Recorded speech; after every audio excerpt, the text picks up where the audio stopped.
and like throughout the whole route, and I played most of the other routes before I played him, but through each of the routes I was like, I don't want to like this guy, I don't want to like this guy, I really don't want to like this guy. And then I play his route and I'm sorry, but madly infatuated with this character. I don't even, like, I really didn't want to like him, but oh my heart.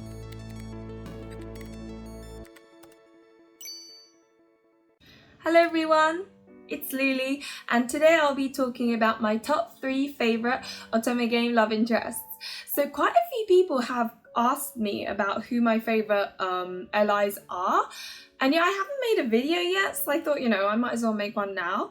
But before I start, remember that I will be kind of touching upon, spoilers of the character. Not the story of them, but maybe like their personalities that you wouldn't expect. So for those who don't want to, see these spoilers or hear these spoilers, I will be putting timestamps in the description below, so you can just go straight to it rather than, worrying about having to like skip past certain bits. But anyway, let me start. So first up, this one I think a lot of people won't know about is called Isami Miyanomori from this game called Hanayaka, nari, waga, ichizoku. And this game is a game based in the Taisho period and is about a main character who basically ends up being hired as a maid in this mansion full of course, lots of rich guys. And each route is about the maid kind of interacting, I guess, with each of these rich boys. However, each of them are kind of like, they seem normal, but they have like, rich boy issues, shall we say. Like, they're usually really horrible because they look down on the main character for being like a poor maid. Or some of them are just like nice to everyone. So when you sort of think, oh, he might like me, he's just like that with everyone. There's like different things, and so to start off with, they're a little bit cold, but then with time you see them warm up to you, and it's, I love seeing that. Now, my favorite character, Isami, has a very ore-sama attitude, and he's very like, oh, I care about Japan, and he's sort of, I think he's a soldier, I guess, but like one of the higher up ones, the ones that matter. And the reason why I like him is because, well, looks wise, he's my favorite of all the brothers. And also because the story situation is where the main character becomes the maid for him. So the interaction between Isami and the main character is, of a bit of a master-maid relationship, which isn't really something you see very often. So that was quite refreshing. Not to mention the sort of seeing each stage of Isami liking the main character and not realizing it is kind of adorable, because he just doesn't understand why he doesn't care that much about the other maids, but when it comes to her, he actually, can't stop like thinking about her or, watching her and stuff, and he just doesn't get it. And watching him get really, confused is, I'm not gonna lie, adorable. So he easily becomes 3rd place, and he's probably actually the first love interest for me to ever be relatively attached to, I would say. Now, the character that comes in 2nd place is Helvetica from Bustafellows. Now, I feel like a lot of people are surprised by this because, it's not really like, I feel like everyone preferred either Shu or, Mozu or, but Helvetica, like, there's a couple of diehard fans out there, but he seems a bit more low-key compared to the others, or at least that's the feeling I get. Some of you may be surprised. But he's a character from Bustafellows. He's incredibly vain. He's the transformation artist. He's a plastic surgeon, and actually tells these customers like, oh, perhaps you may want to make your lips nicer, or get some Botox, which, like, if you think about it, is, you don't want to be told by an ally. Like, okay, the main character doesn't get told this, but when you see it, you're like, oh my gosh, what if I get told that?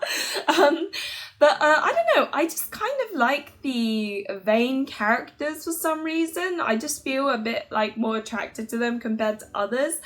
And what I really liked about him is that he's not your typical character, and that he's quite like selfish, I guess. Like, he'll let the main character carry the bags because his hands are precious, because, you know, they're the magical hands that help people become beautiful, and he doesn't want to ruin them. Like, he'll have every excuse possible for other people like doing stuff for him, or, you know, when the main character and him are having a conversation, he'll, you know, say what he needs, and then he'll cut off. He won't even say goodbye or anything. So he's a bit of a dickhead, really. But what I liked about him was he seems like he doesn't really care and has this like player feel, but right at the end you see that he's just a little bit damaged, shall we say, and the you know, he does care about the main character and has this almost like jealous feeling of having this incredible attachment towards her. And I always say, you know, I think he has the potential to be a diet yandere, or, you know, he could go full yandere. Like, he has potential for it. And as my favorite trope, you know, he had to, I just felt really attracted to him, and his character arc, it was interesting because you go from this this love interest that doesn't really care about Teuta, the main character, to, oh my gosh, he cares a little bit too much. And you see it towards the end, like, he just doesn't, if you're like outside of it and you look at sort of what he's doing, you think, what is wrong with him? Like, he doesn't like Teuta at all. But then there are certain situations where you see and you go, oh, he likes her a bit too much. And I love that so much. It's that gap. And yeah, you can tell I really like him. Now for the very first place position. And some of you probably already know who I'm going to be talking about. But it is in a game that many people probably don't know about, even those who play on localized games. And it's a game called Suuran Digito. And he's a character called Meguru, and I call him Meguru-sama, of course. And he's a green-haired guy. The game is basically about, you know, this sort of, they're different numbered families. And when the right people from those families get together, this gate opens up that leads to this like fighting temple place where you do a 1v1 fight, and whoever wins, their rank goes up. The rule, however, is that only those from the rank below are able to challenge those higher than them. And it's interesting, but like, obviously they're already ranked like, so the first one, like the first place family, are really rich and important, and Meguru-sama is the second place family, and he's very much all about supporting his, I guess now best friend, but like, you know, his family is all about supporting the top family because they're second place. And the story literally is him constantly having to support the first place, you know, his best friend basically. And he seems to be willingly doing it, but, you know, there are some deeper things about him that you kind of learn. But, you know, I think he's one of those characters where you really don't want to like him because he's a bully, and he's really horrible to everyone. And I mean, like, one of the CGs is of him grabbing the main character's head and pushing it down and then talking to her as if she's like rubbish or something. Like, this is how horrible he is. And throughout the whole thing, like, the moment I saw him, I was like, I'm gonna probably end up liking this guy, and he's, you know, I can already see it. And like, throughout the whole route, and I played most of the other routes before I played him, but through each of the routes I was like, I don't want to like this guy. I don't want to like this guy. I really don't want to like this guy. And then I play his route, and I'm sorry, but madly infatuated with this character. I don't even, like, I really didn't want to like him, but oh my heart, like, his experiences and like the way he's become the way he is and stuff, it really, you know, it hits you hard. And yeah, I don't think I'm gonna be impressed if another character manages to take the first place position, because I don't think I've ever felt so like empathetic, or so, you know, I've never felt that way about a character before, where I'm like, oh no, and then like you end up liking him. And it's just everything I like in a character, because you've got this really horrible person that, you know, you're like curious about. Like, I really didn't want to like him because he is the nastiest character I've come across in a game. Like, that's how bad he is. And I really don't want to like him, but the growth of his character through the whole route and like learning why he's so horrible was just, it was on point. It was, yeah. So you can tell how fangirling I am. So if you do play unlocalized games, please do check him out because, you know, Suuran Digit is one of my favorite games anyway. It's a high school setting. I love the whole high school setting thing, and yeah, just please play it. Like, I think it's quite underrated. Amazon reviews are like 3 stars out of 5, but I really enjoyed it because it wasn't too long, it wasn't too short, it was a good length. And the characters that appeared were just like, I just liked them, you know. Another one that appears is the president, so the top family member, and he's obsessed with the main character, so you just see him follow her around everywhere, and I love that. I love it when a love interest is obsessed with the main character in like a I'm trying to pursue you kind of way. Not like Gil from Cupid Parasite, where he just loves her too much and, you know, is kind of like a bit annoying. Excuse me, Gil fans. I like Gil, but there are moments I'm like, oh, bless you, but make a move. But I love it when the love interest pursues the main characters like full on for her. So, you know, he was fun too, but yeah, no, that he had no competition from Meguru-sama, who was the second family, but he just became my, yeah, all-time favorite character. Now I'm gonna have some honorable mentions, obviously.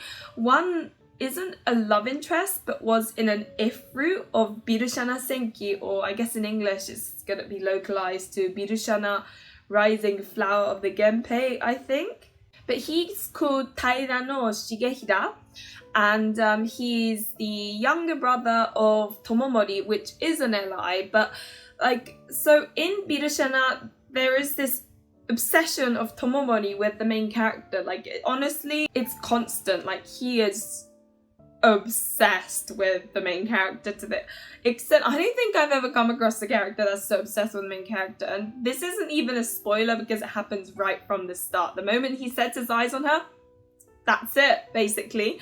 And Shigehira is his younger brother, and he always supports his older brother, of course, but obviously Tomomori likes the main character, and in the if route, Shigehira gradually ends up liking the main character. That's kind of like the if, like most of them, you know, because the whole point is that they're these side characters that you don't get to romance, and then so they give you like a short story, which is them kind of, you know, seeing them gradually ending up liking the main character. But given that Tomomori is obsessed with the main character, there's this like a bit, like in my imagination, this doesn't happen in the story, but in my imagination, I'm thinking like, oh my gosh, how would Tomomori react to this? Like, oh, juicy. And so, also, not to mention the way Shigehira looks is so pretty. Like, out of all the characters, he's the prettiest. I was really sad he's not a love interest. However,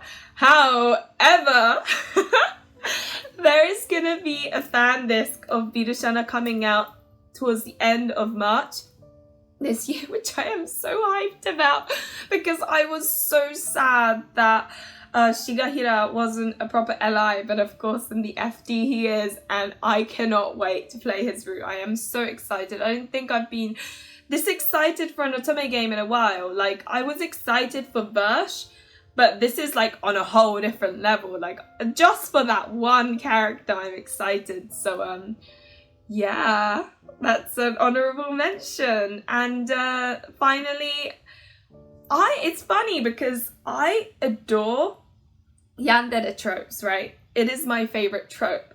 And yet none of the characters I've just mentioned are yandere, even though they're like my top. Don't get me wrong, there are some that have like the potential to be yandere, but none of them are like full on, if you know what I mean. So I've got to, you know, include one notorious yandere character that I even have a stand of just to express how much I love yandere characters. And if you know, you know, it's a character that involves dog cage, shall we say. I'm not going to mention any names. If you can guess, do let me know. So don't look at the comments if you don't want to know. It's from a very well-known localized otome game, and yeah, he is definitely my favorite in that game, and he is probably one of the most infamous yandere characters. I'm not going to say, because yandere characters, the excitement is finding out that they are yandere, but for those who know, will know. But anyway, I'm going to end this video here. Thank you very much for watching until the very end. I really appreciate all the support. Remember to like and subscribe if you enjoyed the content, and hopefully I'll see you in another one of my videos. Bye!